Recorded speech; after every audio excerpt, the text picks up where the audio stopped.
大家好，我是老李，今天和大家分享一下关于摄影中的前景。我们首先了解一下前景的概念。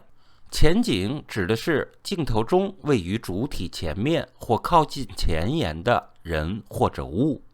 那么哪些东西可以作为前景呢？实际上太多了。我们可以用树枝形成画框，或者抓一把花花草草放在镜头前。在取景构图中，我们运用前景可以增强照片的空间距离。其实我们在拍摄照片时，大多情况下不一定需要前景，只拍摄高山、人文建筑等风景特写的时候更是如此。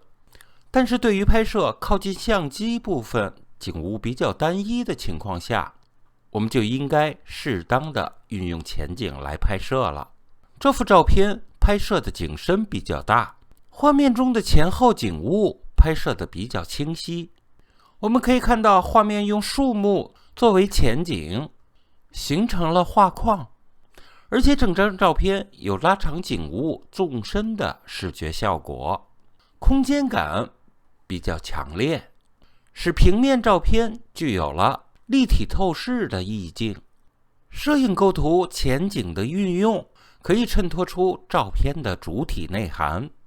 我们知道，照片都有一定的思想内涵，即便是拍摄人物的风光照，为了更好地显示人物的丰富形态，构图时以人物作为前景，能够更好地衬托出人物与自然之间的魅力。我们通过运用前景的拍摄，可以增添画面的情趣。路上的一辆车，海滩上的一双拖鞋，或者一些小道具，许多东西都可以拿来用。这幅照片以岸边的鸭子作为前景，它在默默注视着远方的小船，给整个画面增添了情趣。画面中有实有虚，主次分明，形成了画面上的画风的统一。当然，我们也可以通过前景来表现环境，渲染气氛。主体人物作为前景，远方的轮船缓缓驶来，这样的照片可以给我们传递更多的信息，同时也渲染出了所处的环境以及气氛。在拍摄时，我们有时候利用前景遮挡部分区域，可以更好地衬托出主体，同时通过遮挡物将一些杂乱的物体给遮挡住，一举两得。下面这幅照片，前景是高耸的山脉，远方是浓浓的烟雾，河水向远方延伸，形成漂亮的曲线。河水两边的山脉向左右延伸，使整个画面看上去非常的平稳。